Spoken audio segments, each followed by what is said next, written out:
Hey guys, tonight we're cracking open a frothy tankard of time and stepping into the sloshed, stagger prone, and surprisingly structured world of medieval drinking. You're waking up before dawn in a thatch roof cottage, the rooster's crow cutting through the chill air, and what's the first thing on your mind? Not water. Definitely not tea. It's ale, warm, flat, and served in a wooden mug that probably hasn't been washed in a week. You pad across the cold floor, barefoot, dodging the sleeping dog by the hearth. Your mother's already ladling ale from a wooden cask into mugs for the family. Even the little ones get their fill. And no, this isn't bad parenting. It's survival. Water could straight up murder you in the Middle Ages. Wells were contaminated, rivers were sewage highways, and boiling wasn't a habit unless you were about to toss in leeks and carrots. Ale, even the weak small beer variety, had been brewed, which meant it had been boiled, killing off the nasties. Congratulations, you're now drinking for health. You probably won't survive this century, but at least you won't die from dysentery today. So, before you get comfortable, take a moment to like the video and subscribe, but only if you genuinely enjoy what I do here. And hey, drop your location and local time in the comments so I can see what time-traveling tavern you're tuning in from. Now, dim the lights, maybe turn on a fan for that soft background hum, and let's ease into tonight's journey together. You wipe foam from your lip. Breakfast is barley porridge and a mug of something that tastes vaguely like malted bread and soggy twigs. But again, it's safe, and everyone from peasants to lords drinks it. Even monks start their day with ale, and they wrote the rules. Literally. In many monasteries, the daily ration for a single monk could be up to a gallon of beer. Not the hoppy IPA you're picturing, but rich, filling, nutritious stuff. More bread in a cup than a buzz in a bottle. Historians still argue whether this small beer had any real alcohol content or was just slightly fermented soup, but there's enough evidence in medieval records of drunken monks singing loud hymns at sunrise to suggest at least a mild kick.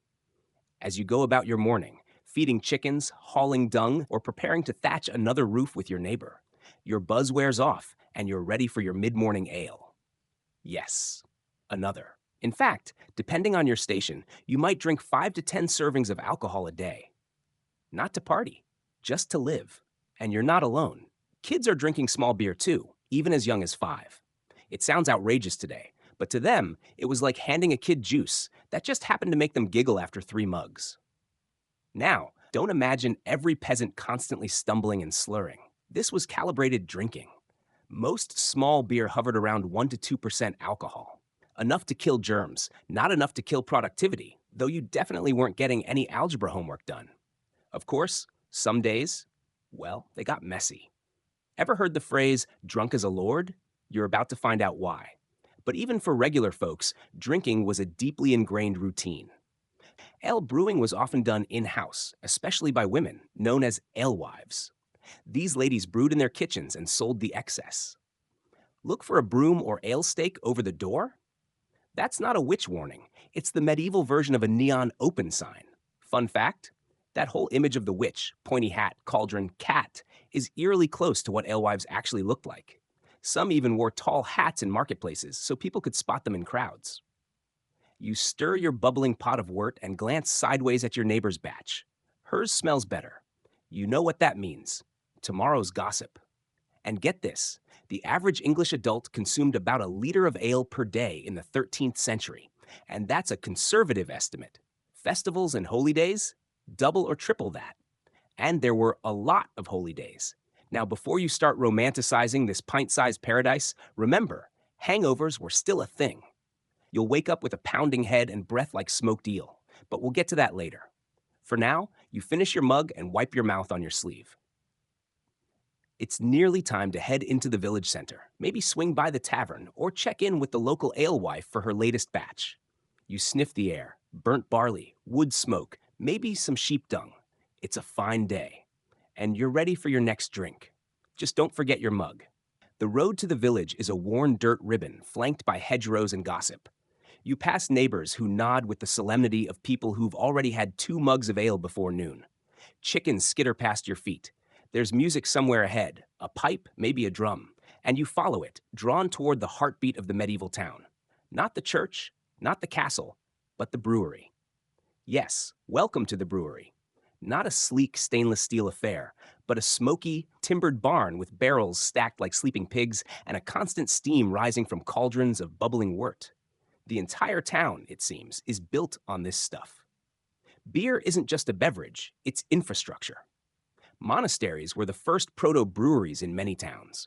Monks, with their well documented love for meticulous processes and slightly buzzed contemplation, perfected the art of brewing. Their beer wasn't just good, it was dependable. People trusted it, even worshipped it in a way. Pilgrims visited abbeys not just for relics or blessings, but for the ale. It was cleaner than the river, cheaper than wine, and let's be honest, tasted better than half the bread. Inside the brewery, a friar with arms like oxen stirs a vat, humming a hymn you only half understand. But that scent, malty, earthy, a little sour, draws you closer. You reach out to cup your hands around a ladle. The taste, warm, slightly gritty, and very alive. It may not be delicious, but it's safer than most things you'll encounter today, including the carpenter's dog. Even secular towns took cues from monks. Some required every citizen to contribute barley for communal brewing. Others levied taxes not in coin, but in hops. Imagine paying your rent in beer ingredients. Actually, don't imagine, just envy. Historians still argue whether this widespread brewing was more about public health or public profit. Town records suggest it was both. Municipal breweries sprang up everywhere, especially after the Black Death. With so many gone, communities had to consolidate resources, and beer brought people together. It was easier to control, easier to tax, and frankly, made everyone just a bit more tolerable. And that alewife we met earlier? She's more than just a drink slinger. In many towns, she's the unofficial mayor of merriment. She knows who's in debt, who's in love, and who tried to water down their batch last week. Hint, they were publicly shamed and their brew dumped into the ditch. But for the grandest brews, you look to the monasteries. You've heard of one a few villages over, St. Hildegard's. The monks there supposedly chant over their kettles and add secret herbs that prevent sin. More likely, they just know what makes a good head of foam. And then there's the communal drinking hall, a precursor to pubs. Picture a long, wooden building packed with townsfolk, hay on the floor to soak up spills and less savory substances. Everyone drinks from shared mugs or clay cups. It's warm, noisy, and smells like wet wool, sour cabbage, and spilled beer. You love it. You pull up a bench and someone passes a pitcher. No one asks if you want some. They just assume you do. Because not drinking would be suspicious, like turning down free bread or wearing shoes to bed. Not done. And this is where the town works. Deals are made over drinks, disputes settled with tankards slammed on tables. Even marriage matches begin with a shared ale and a sideways glance. Forget the official court. This is the real seat of local justice. One quirky custom? Scotch ale. No, not a type of beer, though it does sound like something involving kilts. It's actually a medieval tax scam disguised as a party. Town officials would host a big ale drinking bash, charge folks for admission, and skim off the proceeds. Everyone knew it, but no one complained. After all, there was beer. Monks, lords, alewives, and tacksmen, all part of the same boozy web. And you, newly buzzed and watching someone dance a jig with a piglet under one arm, realized something. Beer didn't just quench thirst. It built society. Of course, not all brews were equal. Some towns used more hops than others. Some drank mead instead, especially in the north, where honey was abundant and grapes a rumor. Mead was sweeter, stronger, and often saved for celebrations. It was also more expensive. You'd probably only taste it at weddings or funerals, sometimes both.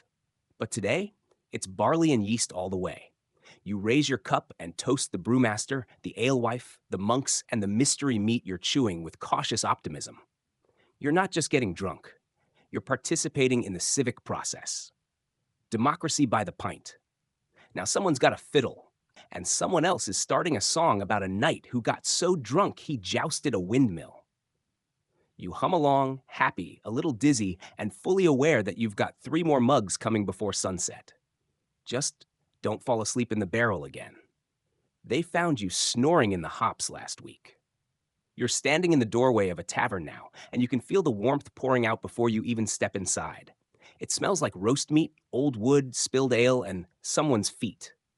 A lute twangs somewhere in the corner, interrupted by a loud belch that earns applause. Welcome to the tavern. a medieval watering hole where the ale's warm, the company's rowdy, and the floor is always suspiciously sticky. This is no quiet pub with polished coasters and mood lighting. It's loud, it's chaotic, and it's not just for drinking. It's the entire social universe crammed under one thatched roof. You sidestep a wrestling match between a butcher and a baker over who cheated at dice, duck as a thrown chicken leg arcs through the air, and find a spot on a creaky bench near the hearth. Someone's got a duck on a leash. No one blinks. The tavern is the great equalizer. Everyone from grubby peasants to leather-clad mercenaries crowd into these wooden halls. The only thing that separates you from the man next to you is how much ale you've had, and whether you're about to lose your coin purse in a very sketchy game of knucklebones. Taverns were often the center of village life, and not just for drinking. You'd get news here, usually yelled across the room. You'd find work, lose your dignity, fall in love, get married, right there if the priest was already drunk. And sometimes, if you were lucky, you'd find your stolen goat tied to the ale post out front. Historians still argue whether these medieval taverns were primarily social hubs or hotbeds of vice. One thing's certain, they were busy. Church sermons regularly warned against the tavern spirit, which apparently included excessive drinking, unchaste dancing, and singing scandalous songs about bishops. So naturally, that's exactly what you hear when the lute player strikes up a new tune. You sip your ale, it's slightly sour, a bit cloudy, and exactly what you need to loosen your limbs. Across the room, someone's performing a drunken version of a Crusader ballad that involves confusing Syria with Surrey. You chuckle. You've heard worse. And then, dice. Someone slams a cup of carved bone dice onto the table beside you. Eyes narrow. Wagers are whispered. A man with an alarming number of rings and no visible eyebrows grins at you and asks if you want in. This is where things get dangerous. Medieval taverns were riddled with gambling. Cards hadn't yet reached Europe, so games of chance were mostly dice-based and extremely illegal in many regions. Not that it stopped anyone. Kings issued edicts banning tavern dice games, and towns ignored them with gusto. One particularly unpopular law in 14th century England banned games of chance after sundown, resulting in taverns simply drawing the curtains earlier. Quirky fact? Some taverns employed ale-conners, semi-official taste testers, who would sit on a bench soaked in spilled beer and determine quality by how sticky their breeches became. Sticky pants meant a good brew. You'll never look at pub stools the same way again. Back at your table, a scuffle breaks out over a spilled mug. Someone's shouting about an insult to the house goat. The barkeep slams a ladle on the table and roars something incoherent but effective. A quick threat of night in the stocks calms things down. Drunkenness wasn't always tolerated, especially if it turned violent. Towns had laws against disorderly conduct, and public shame was the go-to punishment. Stocks, pillories, fines. If you threw a mug at someone's head, you'd better be ready to spend tomorrow with a sign around your neck that reads, "I couldn't hold my liquor." But for the most part, taverns were places of release. The Middle Ages were hard. Plague, war, taxes, and bad dentistry. A night in the tavern was a pressure valve. You'd sing, dance, joke, cry, and probably wake up unsure of which sheep you borrowed to ride home. Someone bumps your elbow and offers you a sip of Fox's Fire, a homemade spirit that smells like burning socks and immediately makes your ears tingle. You accept. Why not? You're part of this world now. A little drunk, a little full, a little wary of the guy snoring with a chicken on his lap. And yet, yes, even chickens get drunk sometimes. It's not on purpose, but when grain's spilled and fermenting in the corner, everyone's invited to the party. You've seen a hen fall off a beam mid-cluck. It happens. Outside, the moon rises, and the noise inside the tavern grows louder. You're not sure what time it is. There's no clock, and your only guide is how empty your mug is. Somewhere near the hearth, two men are arguing about who danced better at last year's harvest festival. They'll probably settle it with a rematch right here, hopefully without fire. You lean back, mug in hand, eyelids heavy. Tomorrow's problems can wait. Tonight, you're here. In the chaos, the laughter, the spilled ale, the song half forgotten and re-sung with conviction. Welcome to the Medieval Tavern. Just don't fall asleep with your shoes on. That's how you wake up with a turnip in your mouth. Your head's still a little foggy from the tavern, but the bells are ringing. Not the ones in your ears. real bells, church bells. And as you stagger toward the town square, your nose catches the sharp tang of incense and wine? You blink. It's Sunday. You drift into the stone nave of the local church, shadowed by arches and candlelight. The congregation shuffles in, some clearly still digesting last night's ale. And there, in front of the altar, the priest raises a chalice. It glints in the morning sun. You kneel, you cross yourself, and then you take a sip of what may be the most important and ironic drink of the week. This is communion wine. Sacred, symbolic, and yes, a little intoxicating. In theory, it represents the blood of Christ. In practice, it's one of the few sanctioned ways to get a bit tipsy before lunch. Holy wine wasn't just ritual, it was real, and it was powerful, especially if you hadn't eaten yet. Many priests were strict with the portions, but others, especially in smaller villages, were more generous. Some believed a fuller chalice meant fuller blessings. Others just liked their job more when the floor swayed gently. Historians still argue whether medieval clergy encouraged mild intoxication to help the masses feel closer to God, or whether it was just a convenient side effect. What's clear is that churches often had their own wine cellars, sometimes stocked better than the local lords. And if you're lucky or unlucky, you might even witness a miracle involving wine, like the one in 13th century Italy, where a communion wafer reportedly bled actual blood into the priest's cup. The faithful wept. The priest fainted. Meanwhile, someone probably asked if that meant they could skip the rest of Mass. But not all church wine was heavenly. In poorer parishes, the wine might be watered down, or worse, sour. That's where sacramental vinegar jokes came from. And yes, those jokes made it into parish records, even in Latin. One particularly quirky practice? Some monasteries used beeswax to seal their communion wine jugs, both for preservation and, they claimed, to keep demons out. That's right, demonic wine thieves. The 14th century was a wild time. You returned to your bench, cheeks a bit flushed, head buzzing faintly, not just from the wine, but from the blend of incense smoke, that solemn chanting, and the slightly too warm presence of 40 bodies packed into a stone room with questionable airflow. Religion in medieval life wasn't separate from drinking. It was deeply entangled. Monks were some of the best winemakers in Europe. Their vineyards were prized, their barrels blessed, and their tipsy theological debates probably legendary. Some even wrote treatises on the spiritual properties of different vintages. One passage from a Cistercian monk reads, "The red of Burgundy moves the soul to contemplation, while the white of Alsace invites purity." You think he just liked Burgundy more. And then there's the issue of fasting. During Lent, meat, dairy, and many pleasures were forbidden, but wine still allowed. Ale often encouraged, especially strong ale brewed specifically for monks during fasts. It was nicknamed liquid bread, and oh boy, did they sip it with purpose. You glance up at the stained glass window. It's glowing with light, casting colors onto the stone floor. The figure of St. Martin is handing his cloak to a beggar with a jug of wine tucked under his arm. Coincidence? Not entirely. In many legends, saints use alcohol as miracle material. Turning water into wine wasn't just a Jesus move, it was practically a franchise. St. Bridget of Kildare supposedly turned her bathwater into beer for a visiting bishop. Now that's hospitality. But let's not forget the flip side. The church could be brutally harsh on drunkenness, especially among clergy. Drunk priests were a common complaint in medieval England. Records from 1212 mention one Father Godfrey of Norwich who gave a Christmas Eve homily so slurred that half the congregation walked out. The other half probably just enjoyed the show.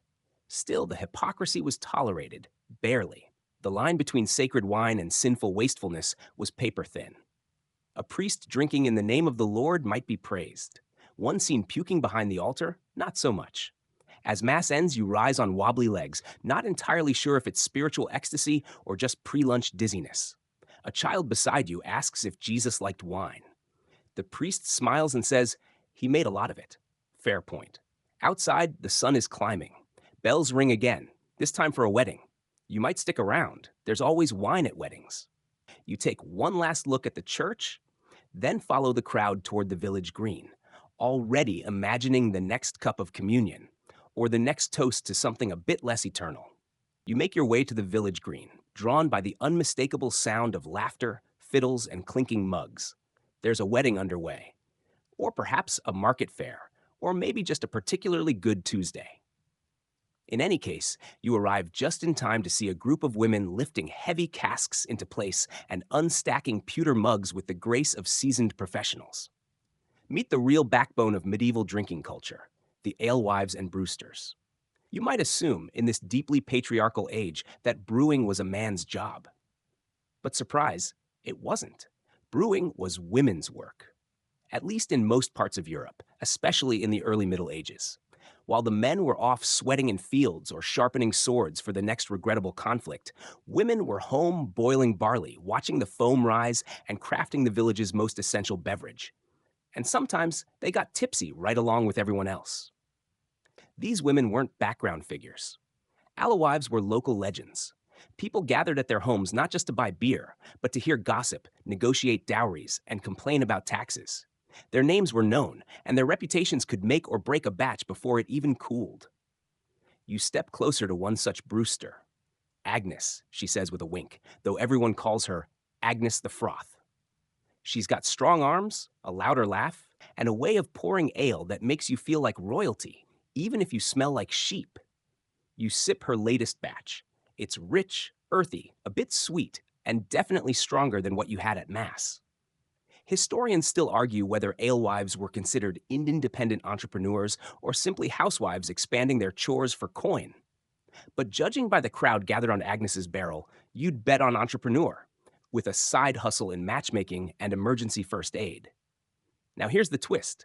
Those pointy hats, those big cauldrons, that whole witchy aesthetic we now associate with broomsticks and black cats, a lot of it comes straight from how alewives dressed. The tall hats made them visible in crowded markets. The brooms outside their doors signaled they were open for business. The cats kept the grain stores free of mice. And the cauldrons? Well, that's just good brewing equipment. So yes, your medieval drinking culture was not only largely female-driven, it's probably the root of the modern witch stereotype. Cheers to that, and maybe give your alewife an extra coin. Or at least don't accuse her of consorting with Satan if your hangover's especially vicious. These women had it rough. While they played a central role in their communities, they were also the target of gossip, regulation, and more than a little patriarchal backlash. As towns grew and brewing became more profitable, men began muscling into the trade. Guilds formed, closed to women. Laws popped up requiring licenses and inspections that somehow always favored the fellas. Funny how that works. But in this moment, under the midsummer sun, it's still a woman's world. You lean back against a barrel, sipping your drink, and watch as Agnes orchestrates the entire fair. She laughs at a knight's joke, slaps a squire's hand away from the wrong cup, and shouts down a customer trying to haggle over a price that's already fair. She's tough, beloved, and clearly a little buzzed. Nearby, a group of women are drinking together. Nurses, weavers, a nun on her day off. They toast loudly and shout things that make the blacksmith blush. One of them challenges you to a drinking contest. You wisely decline. They've done this before. Don't be fooled. Women didn't just brew, they drank, and often with gusto. From peasant wives to noble ladies, alcohol was part of daily life. In some Germanic tribes, it was said that women poured mead for warriors, not just as servants, but as priestesses of hospitality. There was power in the pour. One quirky tidbit, in 12th century France, there are records of all-female taverns. That's right, no men allowed, unless they were bringing coin or compliments. These were places of song, politics, poetry, and probably the first feminist ale pong tournaments. Of course, not everyone appreciated this. Preachers railed against women who drank in public. One 14th century sermon refers to maids who sip like squires and wives who stagger like kings, which frankly sounds like a compliment. You finish your mug and consider going for another, but you catch Agnes's eye, and she gives you a look that says, "Don't push your luck."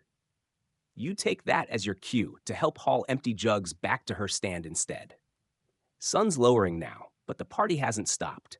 The ale still flows, the music still hums, and women like Agnes still run the show.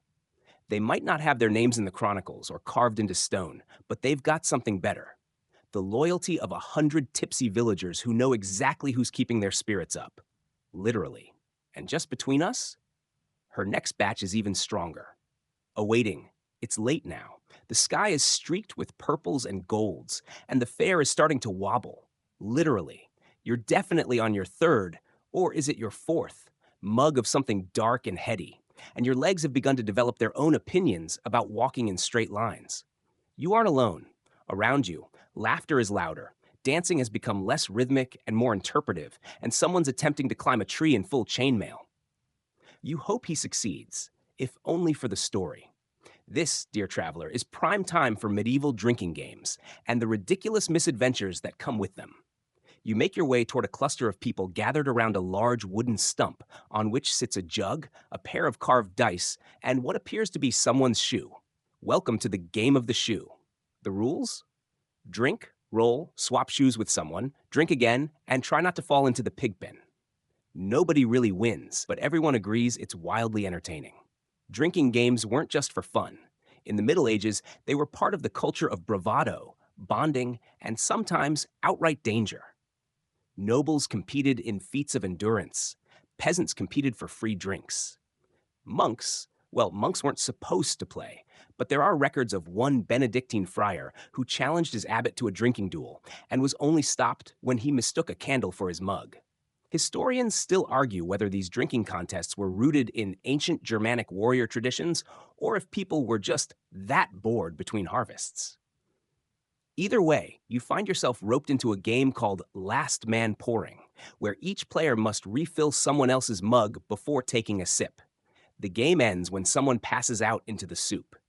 You glance at the bubbling cauldron nearby and take your time sipping. No one wants to be that person. Not again. Drinking games ranged from simple to spectacular. One common pastime? The Toast Challenge, where each person has to come up with a better, funnier, or more flattering toast than the last. Toasts to kings, to pigs, to saints who like to party, St. Arnold of Soissons being a crowd favorite. He's the patron saint of brewers, after all, and legend says he once saved an entire village from plague by convincing them to drink beer instead of water. Hero. Then there's Pass the Pot, a dangerous game involving a shared jug, an increasingly personal story, and the occasional spontaneous wedding proposal. You've seen two strangers toast their mutual hatred of taxes and end up married by morning. It happens. But not all games ended with laughter. Sometimes things went sideways. The more competitive the crowd, the riskier the play. One particularly messy tradition in France involved drinking from a hollowed-out ox horn without using your hands. The horn often held nearly a liter of wine, and if you spilled it, or worse, dropped it, you owed the whole room a round. You remember watching a knight try this once. He managed 3/4 before sneezing directly into the horn. The room groaned. The horn retired early. One quirky medieval twist? Some towns had official ale testers who were required to judge not just the quality of drink, but the conduct of the drinkers. These brave souls reported to local lords, who occasionally issued fines for boastful toasting or dancing in unholy rhythm. Imagine getting fined for vibes. And if things really got out of hand, there were stocks waiting. Public shame was a key deterrent. You once saw a man locked in the town square with a sign reading, "I mocked my host's ale and got what I deserved." Tough crowd. You look around now and see a man trying to play a lute upside down, a woman reciting a poem to a chicken, and a child solemnly painting freckles on a sleeping pig. It's unclear whether this is part of a game or just free-range creativity. You don't ask, you sip. Sip. One last fun fact before your vision gets too wobbly. Some regions, especially in Scandinavia and the German states, had ritual drinking songs that had to be sung before finishing a mug. These were called trinklieder, and not singing them was considered as rude as spitting in someone's soup. You hum along to a local version, trying to match the key, which seems to change with every verse. Suddenly, someone beside you falls over backward mid-toast, mug still raised in triumph. The crowd cheers. A new game begins. You consider joining, but something about the stars spinning slightly tells you it's time to slow down. Drinking, after all, is fun. Surviving the night? Slightly more fun. You lean back, watching the firelight flicker over the happy, half-conscious faces of your fellow revelers. Another day, another game, another round. And maybe, just maybe, somewhere in the chaos, someone's going to write a love song about you and your excellent shoe-swapping technique. But for now, best to avoid the soup cauldron. You wake up sprawled across a hay bale, boots missing, with a garland of onions around your neck and absolutely no memory of acquiring it. Someone nearby is softly playing a recorder. You sit up, blinking, just in time to see a line of trumpeters march past, followed by jugglers, a bear on a leash, and what appears to be the royal steward yelling at a goat. Congratulations! You've wandered into a royal feast, and you are definitely not dressed for it. But no one stops you. In fact, a servant sees your disoriented state, presses a goblet of spiced wine into your hand, and ushers you toward a banquet table longer than your entire village. The drinking at court, you quickly realize, makes the tavern seem like a nursery. Tonight, you're at the mercy of the aristocracy's idea of a good time. And spoiler alert, it involves copious alcohol, very few boundaries, and more roasted peacocks than your stomach is ready for. These feasts are the ragers of the medieval world. Kings didn't throw subtle dinners. They unleashed week-long benders disguised as political alliances. A royal banquet was where deals were made, alliances sealed, marriages arranged, and inhibitions lost somewhere between the second boar and the fifth toast. Historians still argue whether these events were acts of hospitality or demonstrations of power. Probably both. If you could make your enemies drink until they fell under the table, you'd already won the first battle. The wine flows like a river, not in tiny goblets, but in enormous golden cups passed from guest to guest, sometimes spiked with herbs, sometimes just very potent. And it's not just wine. Mead, beer, mulled cider, and cordials, all on rotation. You try to pace yourself, but the court jester keeps topping you up whenever you look away. And yes, there's a jester. He's currently juggling apples and insults in equal measure. One moment he's roasting the bishop's bald spot, the next he's balancing a tankard on his head while performing an interpretive dance of the latest crusade. Everyone laughs, especially the bishop. Across the hall, nobles toast with wild abandon. One knight challenges another to a wine-off, which appears to involve drinking until one of them forgets his own name. You hear murmurs of a scandal from last year's feast when a baron drank so much he knighted a donkey. The donkey is now technically Lord Bracelot. You get swept into a circle of courtiers playing a game where each toast must be in verse. Someone toasts to love, to loot, and to liver spots, and the crowd erupts in laughter. You're expected to follow it with a rhyme. You panic and toast to the moon, to the stars, and to not vomiting in jars. Not your best work, but they cheer anyway. Then come the drinking rituals. In many courts, it's tradition to toast the sovereign's health at least once per course. With a 10-course meal, you're already seeing double by the venison. And remember, refusing a toast? Social suicide. You either drink or fake a convincing sip and hope no one notices. But some do. Court life is a performance, and drunkenness is only acceptable if it's graceful. Too sloppy, and you're a laughingstock. Too sober, and you're suspicious. You watch a duchess sip wine, laugh demurely, then gracefully vomit into a decorative vase behind a tapestry. Applause. Quirky fact, in many royal courts, special titles were given to drink officers, like the butler from boutillier or bottle bearer, who managed the wine cellar. At some feasts, a cupbearer followed the king around, ensuring his goblet never went dry. It was a position of great honor and frequent hangovers. At one feast in 1387 Burgundy, the wine list was so long it included a red for sorrow and a white for jest. That night reportedly ended with the Duke singing a love ballad to his own tapestry. You're pulled away from the table by two musicians who insist you dance. You do, legs wobbling, twirling with a lady who introduces herself as Marguerite, but not that Marguerite, and then promptly spills wine on your tunic. You don't mind. You're not sure it was ever clean to begin with. Midnight comes and goes. The fire roars. The steward announces that dessert is a sugar sculpture of a castle, which the guests are encouraged to eat with their hands. A baron accidentally bites someone's finger. No one minds. You're drunk. They're drunk. The king may or may not be asleep in a pie. It's perfect. You stumble outside for air, gulping cool wind and trying to remember where your shoes went. Someone next to you hiccups, bows formally, and introduces himself as Sir Cedric of the West Chamber Pot. You bow back. It feels right. The stars are bright, the laughter echoes from the hall, the wine still coats your tongue with spice and heat, and you realize, in this moment, with sticky hands, aching feet, and a heart full of roasted goose and poetry, you're truly living like medieval royalty. You'll regret it in the morning. But for now, one more toast. The sun is rising, soft, golden, and far too bright. You've got straw in your hair, some noble's cloak wrapped around your shoulders, and absolutely no recollection of how you ended up face down next to a ceremonial drum. There's music in the distance again, but this time it's wilder, faster, more unhinged. You sit up slowly. Someone shouts, "It's carnival!" And a half naked man wearing a goat mask sprints by holding a fish. Ah, yes, medieval festival season. Hold on to your mug. If royal feasts were the refined binge sessions of the elite, Carnival was drinking's glorious, chaotic free for all. A celebration so rowdy that even the church threw up its hands and said, "Fine, go wild, for now." It's the week, or sometimes entire month before Lent, and what do people do before a long season of fasting and repentance?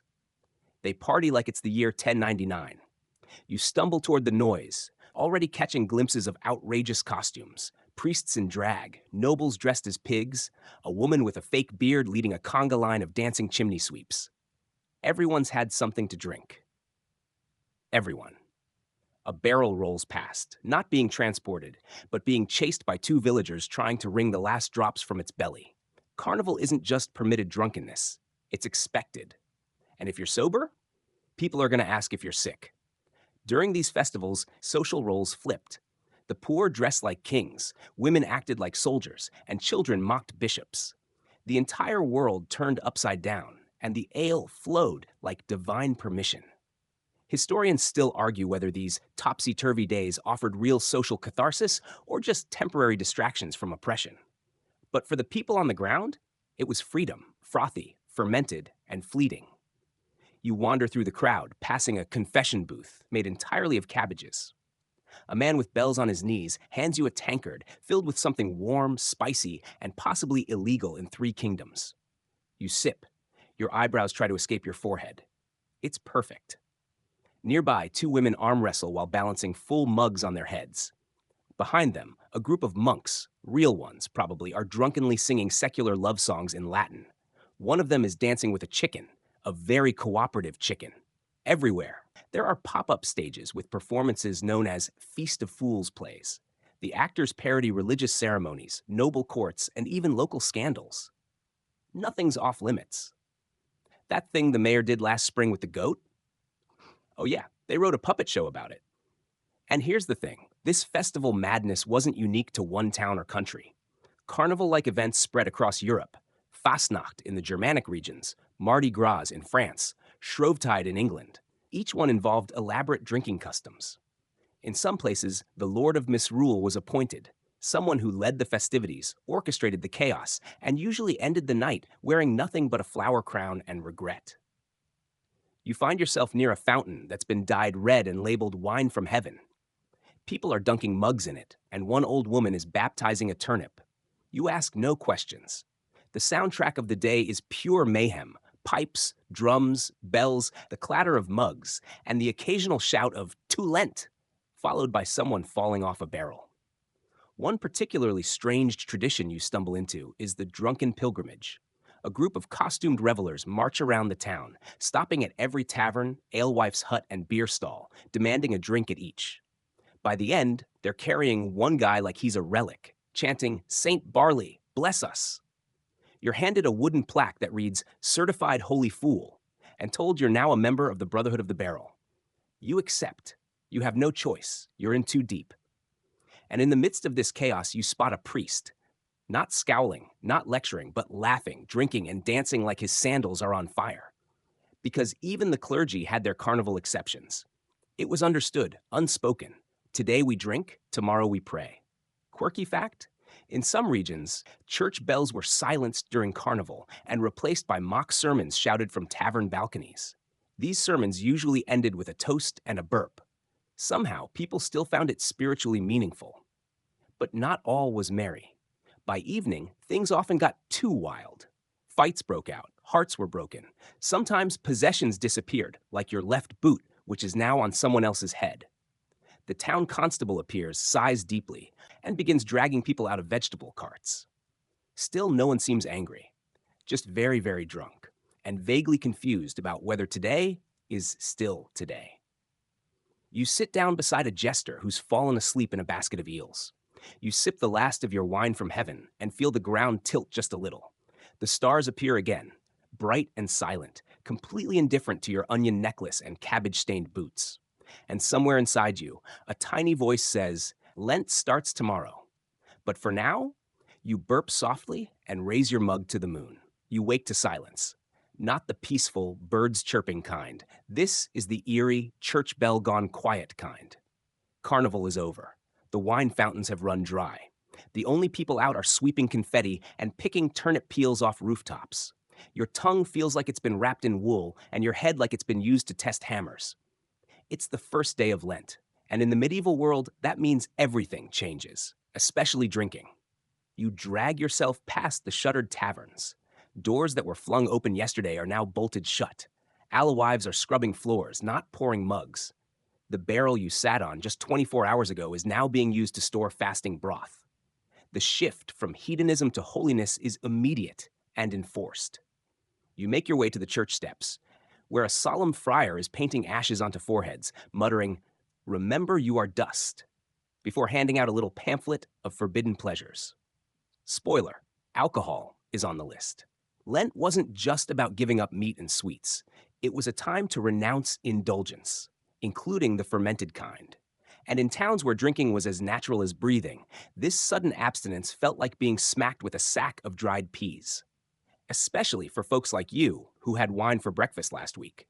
But, and here's the kicker, people didn't really give up drinking. They just found loopholes. Historians still argue whether medieval people truly observed Lent in full pious sobriety or if they simply renamed their drinks.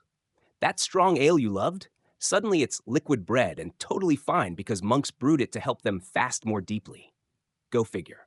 You hear whispers of a Lenten brew being served in secret behind the baker's shop. The password is apparently St. Arnold's Mercy. You're tempted. Meanwhile, monasteries aren't slowing down at all. If anything, their brew kettles are working overtime. During Lent, monks brewed Doppelbock, a powerful, syrupy beer so thick you could almost chew it. They claimed it nourished the body while keeping the spirit pure. Sure, it got them a little tipsy, but only in the holy way. The faithful, after all, still needed something to wash down their dried peas and penitence. You duck into a side alley, where you find a small group sipping from shared cups in near silence. They're not talking. They're meditating. With ale. One of them winks at you. "It's for the soul," he whispers. One quirky Lenten tradition? In parts of medieval Germany, people hosted beer pilgrimages, long walks from monastery to monastery, each offering its own interpretation of spiritually approved brewing. By the end, the pilgrims were extremely enlightened and usually required a wagon ride home. But there were also consequences. Not everyone got away with their barley loopholes. Some parishes had ale inspectors who'd knock on doors during Lent, sniffing mugs and asking nosy questions. And if you were caught, public shaming. Fines. And in one bizarre case, a man in Bruges was sentenced to spend 3 Sundays reading Psalms while sitting inside a barrel. Back in your town, the mood is reflective. The laughter has dimmed. The lute strings are being retuned to play hymns instead of drinking songs. Even the jester now recites poems about sorrow and mortality while still wearing bells on his elbows. You pass the tavern again. Agnes the Froth, your favorite alewife, nods at you with a knowing look. 3 more weeks, she says, wiping down a bench. Then it's St. George's Day, and you better believe I'm brewing something that'll raise the dead. You believe her. You also believe that your liver needs those 3 weeks. Badly.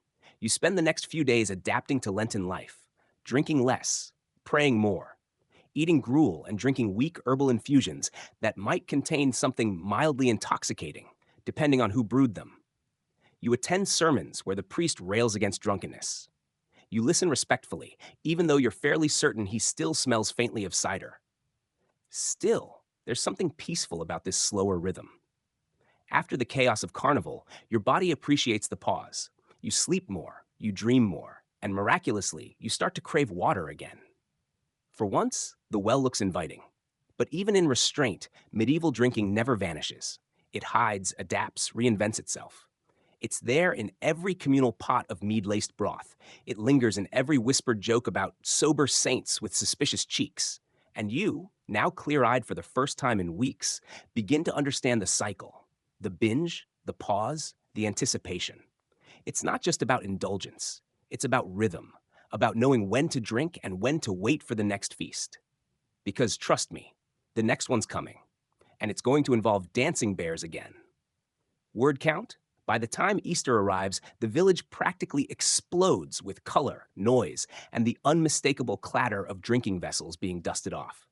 Lent is over. You made it.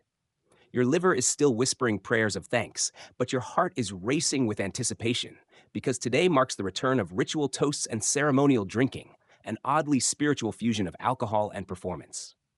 You barely finish your morning bread before a neighbor presses a goblet of wine into your hand and commands, "To life reborn." It's not optional. It's tradition. In the medieval world, toasting wasn't just a friendly gesture. It was a ritual act, full of meaning and sometimes risk. People toasted to saints, to monarchs, to crops, to victory in wars no one remembered starting. A toast could be a political statement or a coded insult, or in your case, a polite excuse to sip mulled mead before noon. The word toast itself comes later, but the act of raising a cup and dedicating it to someone or something was already a key feature of medieval gatherings. These weren't clumsy clinks followed by cheers. These were spoken aloud, often in verse, and everyone paid attention. Think of it as the Twitter of the 14th century, brief, public, and sometimes dangerous. You find yourself at the edge of the village square, where a platform has been built and decorated with wildflowers and ivy. It's the setting for the Easter feast, and right at the center stands the ceremonial cup, a massive, silver-studded drinking vessel known as the wassail bowl. This isn't your average mug. It's big enough to require 2 hands and 3 justifications. The village elder steps forward, raises the bowl, and calls out, "Wassail!" The crowd echoes, "Drink hail!" And so begins the first official toast of spring. Wassailing was originally an Anglo-Saxon practice, used in winter to bless apple orchards, but it evolved into broader celebration rituals by the High Middle Ages. Today, the meaning is simple. May we drink in good health, and may our cows not explode this year. The elder sips. Then the cup is passed, hand to hand, person to person.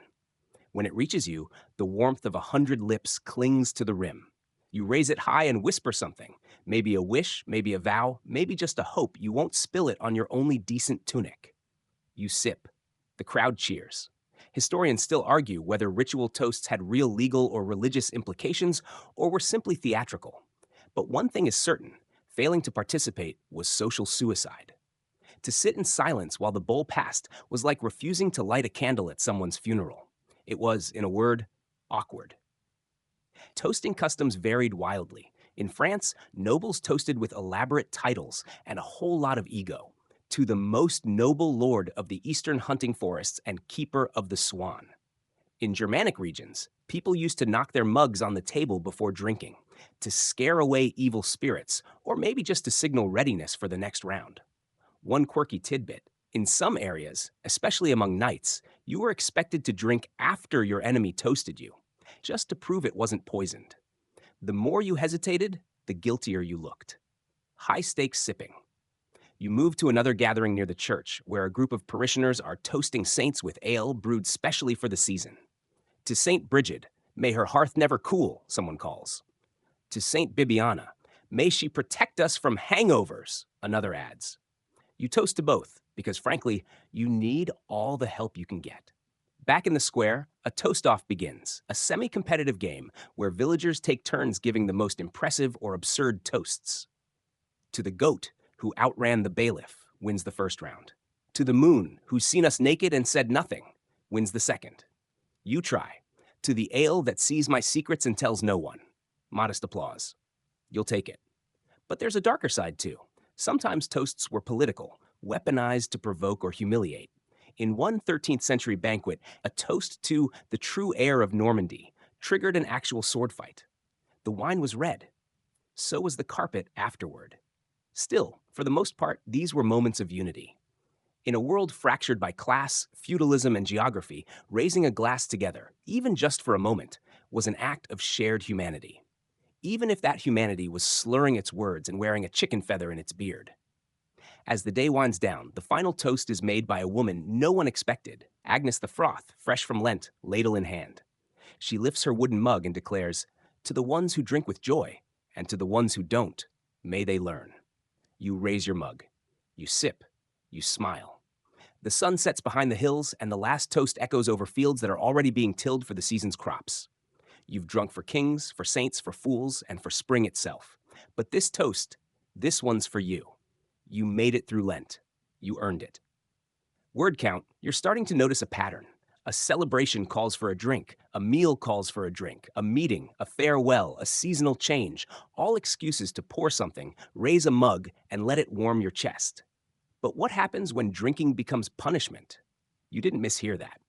In medieval Europe, alcohol wasn't just a pleasure or a ritual, it was also a tool for justice. A surprisingly creative, occasionally cruel one at that. You find yourself in the town square once more, this time not for a festival or a feast. A crowd has gathered around the stocks. A young man, shirt rumpled, eyes bleary, is locked into place with his hands and head trapped between two thick beams of oak. The crime? Public drunkenness. Again, someone's handing out stale bread and watered down ale. It's not sympathy, it's part of the punishment. Welcome to the Ale of Shame. Across the medieval world, drinking too much wasn't just seen as unwise, it was seen as disruptive. If you got drunk and danced naked on the church roof, you saw it happen once, twice, actually, you weren't just embarrassing yourself. You were offending God, the Lord, and maybe a few livestock. And the punishment wasn't always about taking alcohol away. Sometimes it involved giving more. In England, records mention a punishment known as the drunkard's cloak. You were forced to wear a barrel, with holes cut out for your head and arms, and paraded through town as people threw breadcrumbs and insults. You were also made to drink as you walked. In theory, it was a lesson in moderation. In practice, it was usually a slapstick disaster. You've seen paintings of this, but nothing beats watching a real-life repeat offender trying to bow while sloshing in his own portable keg. He spills more than he drinks, but the shame sticks. Historians still argue whether these punishments had roots in older pagan rituals, symbolic acts meant to cleanse the soul through humiliation, or if they were just early public service announcements. Don't be this guy. There's a case in 14th century France where a baker's apprentice, caught stealing ale from his mistress's private stash, was made to drink 3 gallons of sour cider while reciting a poem apologizing to her cat. Apparently, the cat was the only witness. But it wasn't all public shaming. Some penalties were quiet, psychological, and even poetic.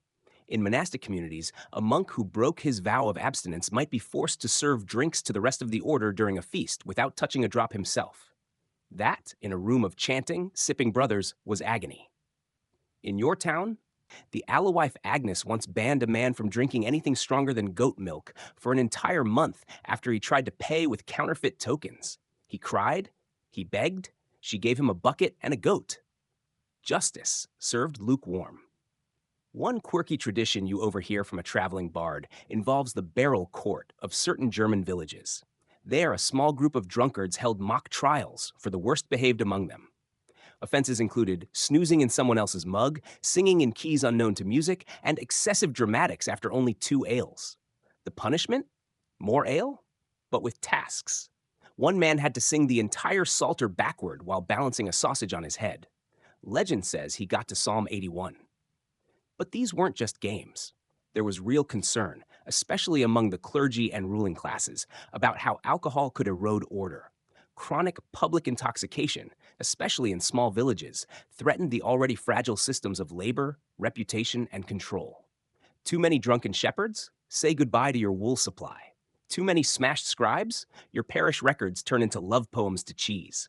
So the authorities fought back, not by banning drink, but by containing it.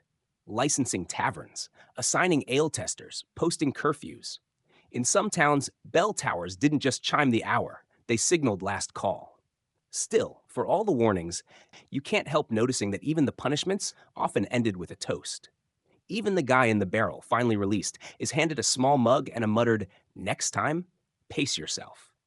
Because deep down, everyone knew alcohol wasn't the enemy, It was part of life.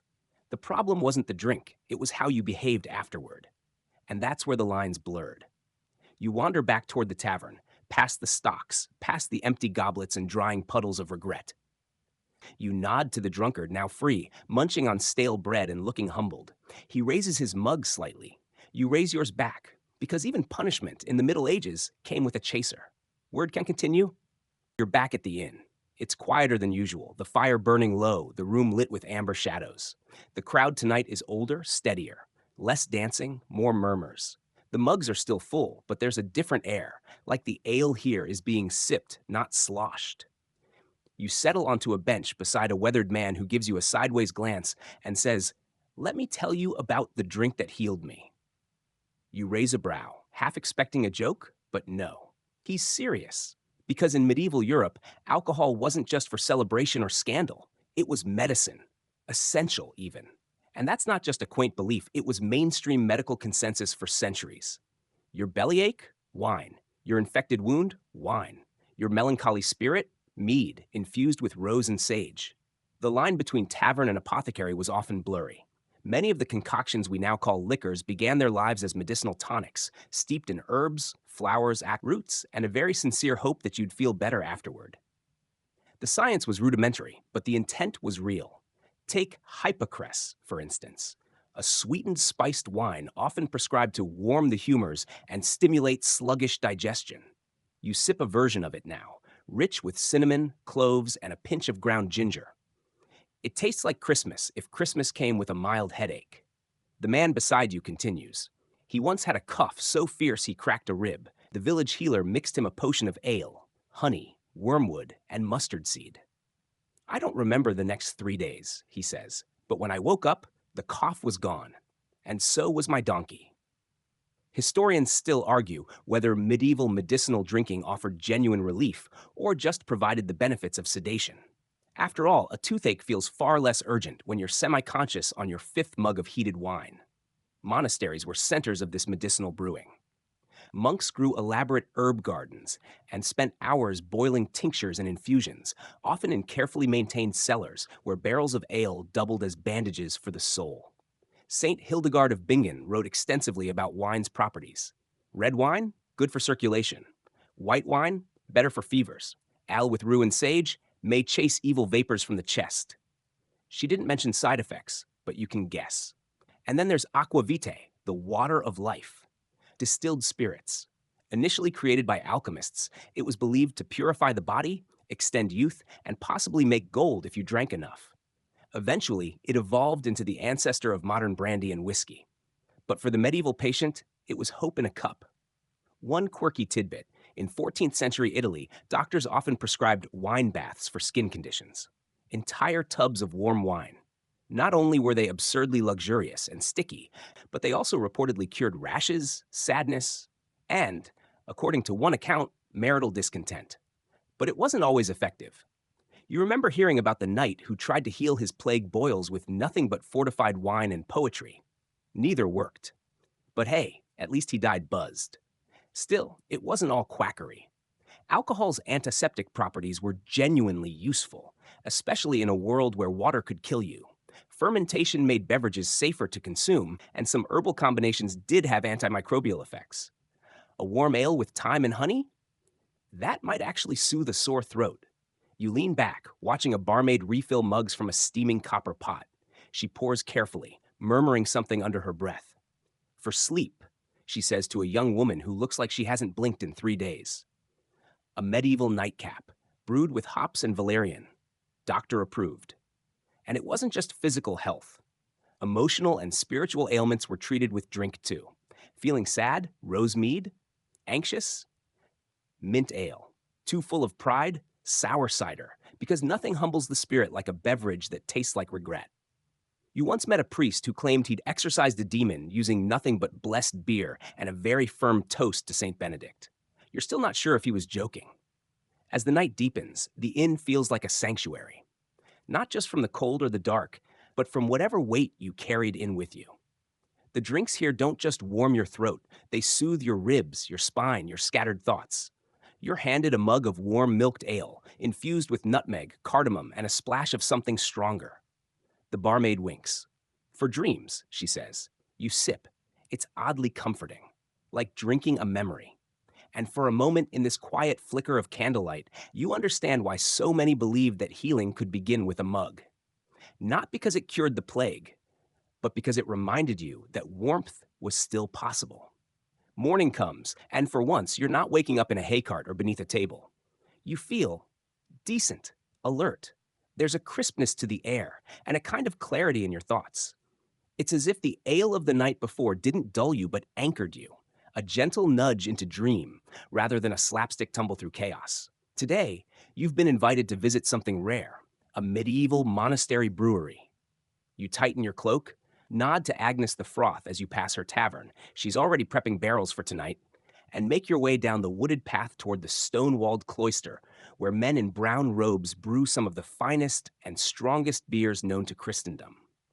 The Benedictines greet you in silence. One nods solemnly and gestures for you to follow him.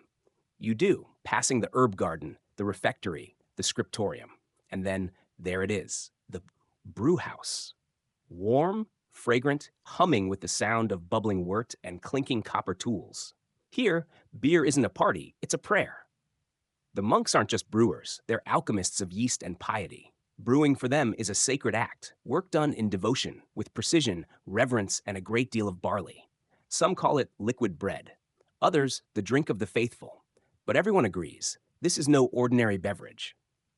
One monk, Brother Matthias, leads you to a vat and explains that their ale is made in silence, stirred while reciting psalms internally. If the beer ferments well, he whispers, it means God approves. You don't know how fermentation theology works, but you nod respectfully. Medieval monasteries were the scientific research labs of their time.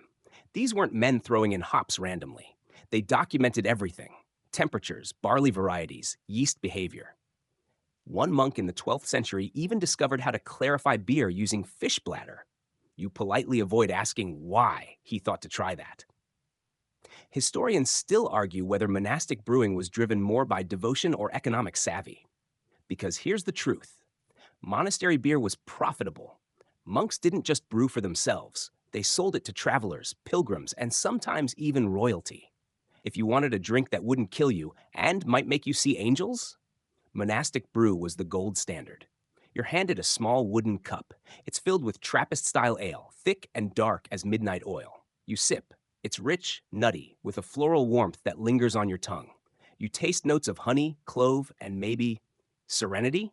Possibly a touch of absolution? Hard to tell. 4 kinds of beer, Brother Matthias says. 1 for meals, 1 for guests, 1 for special feasts, 1 for emergencies. You ask what counts as an emergency.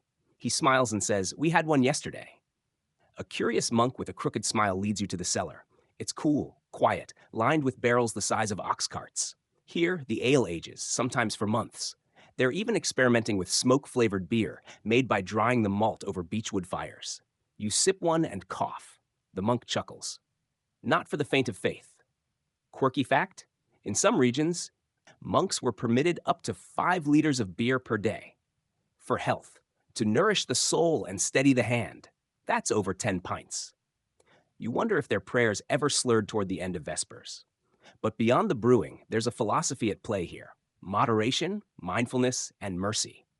Drinking is not escape, but reflection. The monks view it as part of the divine balance between body and spirit. You sip with intention, grateful for the quiet. There's even a ceremony they sometimes perform, a silent toast held on feast days where the monks raise their cups toward the rafters and nod in unison, dedicating the drink to God, to the harvest, and to those who need warmth most. You're invited to join. You do. And in that small, still moment, with nothing but the sound of brewing in the background, you feel more connected than you have in days. You leave the monastery with a small bottle, gifted by Brother Matthias. "Drink this," he says, "when you forget who you are." You thank him, unsure whether to be comforted or concerned. Back on the road, you pass a group of merchants joking loudly, carts clinking with secular ales. You hear shouting from the woods. Someone's probably lost in a game of forest hide and toast. The chaos is returning, but in your pocket, the monastery's bottle is cool and steady, a reminder. Tonight, you might go back to the tavern. Maybe you'll drink, maybe not. But you'll never see that frothy mug the same way again. Because now you know, in the right hands, in the right setting, beer can be more than indulgence. It can be devotion. You didn't plan to end up in a city, but here you are. Cobblestones slick with rain, bells tolling in the distance, and a line of muddy carts snaking through the square. Compared to your sleepy village, this place feels like someone cranked up the volume and never looked back. You follow the crowd, pulled forward by the scent of roasting meat and the clang of hammers on steel. It's market day. And here in the heart of the medieval city, urban drinking culture is an entirely different beast. Forget cozy taverns. This is a world of alehouses, inns, cellars, cookshops, and street stalls, each shouting their own invitation into your weary ears. Hot beer, warm meat, news from Flanders. Come, drink with strangers. You duck into a narrow alley where a crooked sign swings in the wind, the broken cartwheel. Inside, the air is thick with pipe smoke and chatter. This isn't a place for leisurely sipping. This is where merchants cut deals, soldiers argue loudly about taxes, and minstrels test their newest tunes on unsuspecting ears. A man with a split eyebrow greets you with a mug and a toothless grin. First drinks on the house, he says. Seconds on your dignity. In cities like this, drinking was woven into the very fabric of urban life. Alehouses weren't just social spaces. They were newsrooms, negotiation tables, job centers, gossip mills, and the medieval version of YouTube comment sections.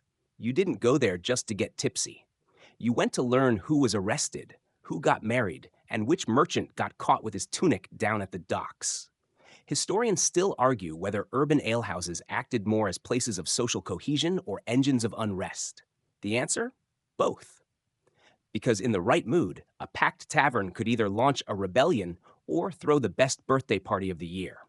You sip something called Boar's Breath, a warm, peppery ale brewed with juniper and mystery. It hits hard. The bartender shrugs when you ask what's in it. Just don't drink more than 3, she warns. You lose count at 2.5. One quirky urban invention? The tapster's ladder, a rickety wooden device used to reach the top barrels stacked in back rooms. Tapsters, often women, were known for their lightning-quick pours and brutal honesty. One tells you flatly that your face looks like it lost a bet. You tip her extra. In wealthier parts of the city, wine taverns cater to nobles and guild members. These places are quieter, candle-lit, with imported vintages and carefully trimmed mustaches. You try to enter one. They glance at your boots and direct you back to the broken cartwheel. That's fine. The alehouse is where the action is. You settle at a shared table with a group of apprentices who just got paid. They're drinking a sticky concoction called braggot, half beer, half honey wine, and arguing about the best route to Calais. A scribe joins in, offering directions he read in a half-finished map poem. Someone toasts to mudless roads and unbroken wheels. You drink to that. Urban drinking culture also brings the regulators.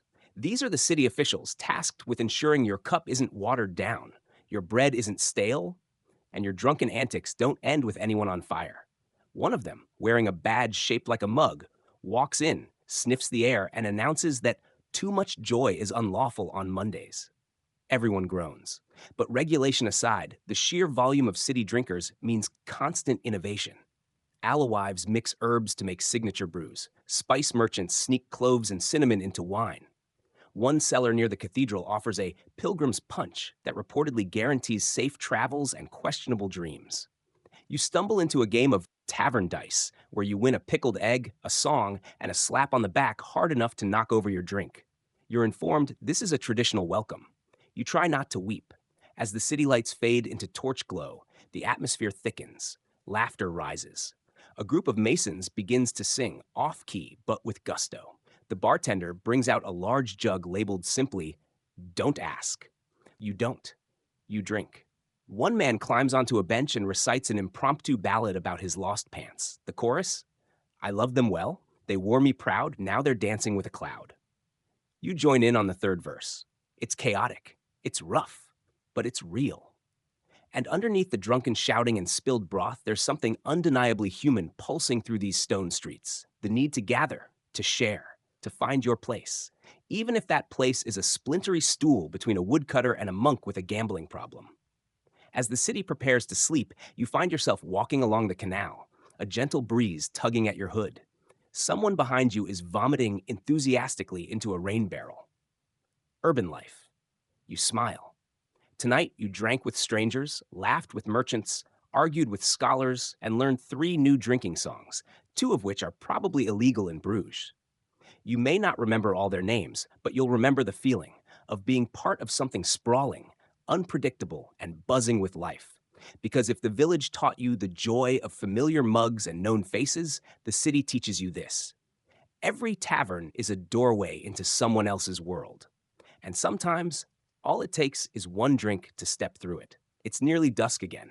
This time, you're walking slower, your boots caked with the dust of 10 towns, your head full of songs, smells, and the low buzz of a dozen different brews. You've danced in feasts, stumbled through Lent, toasted saints, dodged shame barrels, and sipped silence in cloisters. And now, you arrive at a cottage on a hill overlooking a wide field, the sky turning the color of old parchment as the sun leans west. Inside, a small gathering waits, a family feast, tucked away from lords, monks, and mischief. You're invited to witness how ordinary people drink together, not for spectacle or survival, but for connection. A woman greets you with a warm smile and a steaming jug. "You'll try our family cider, yes?" she asks.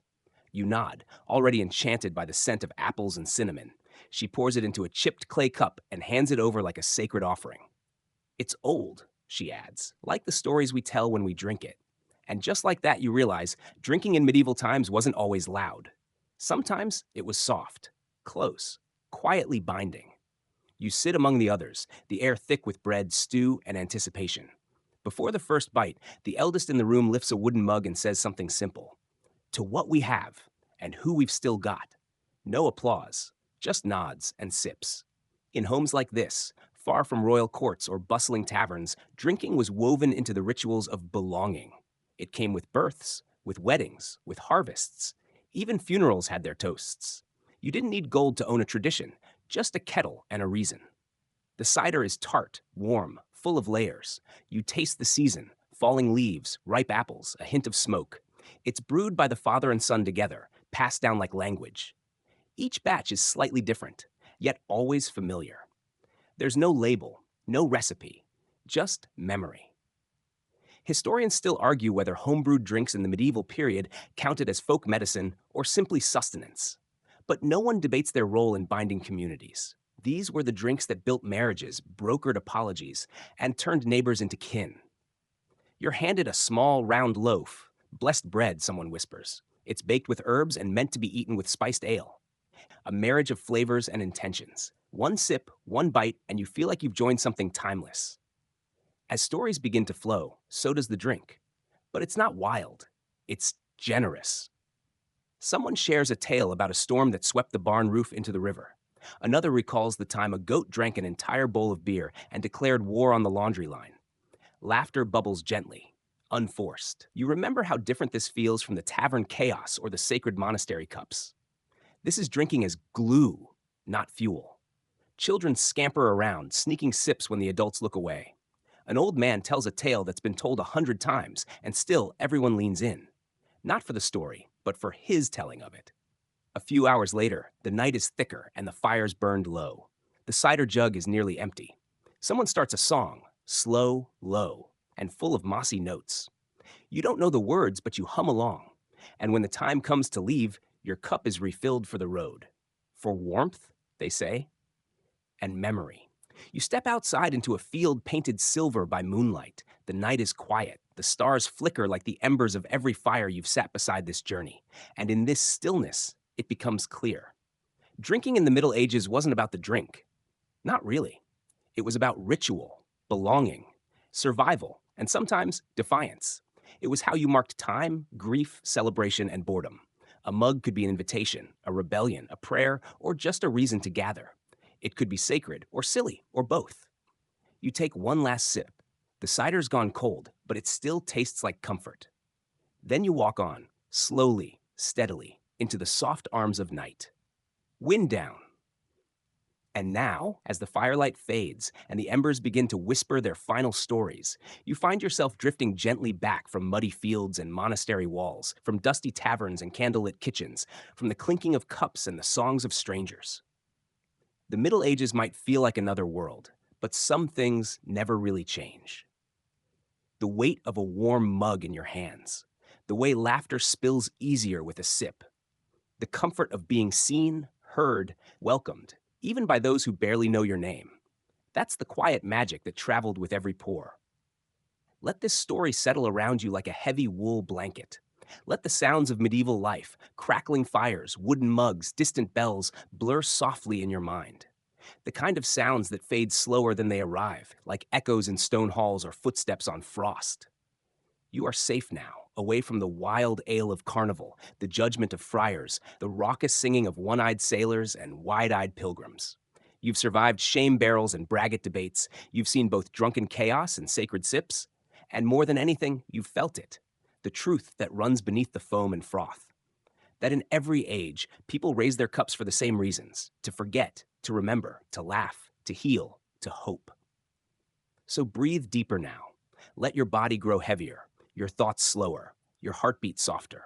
Let the last echoes of clinking mugs become lullabies. Let yourself drift. Good night, traveler. Sleep well. End of script.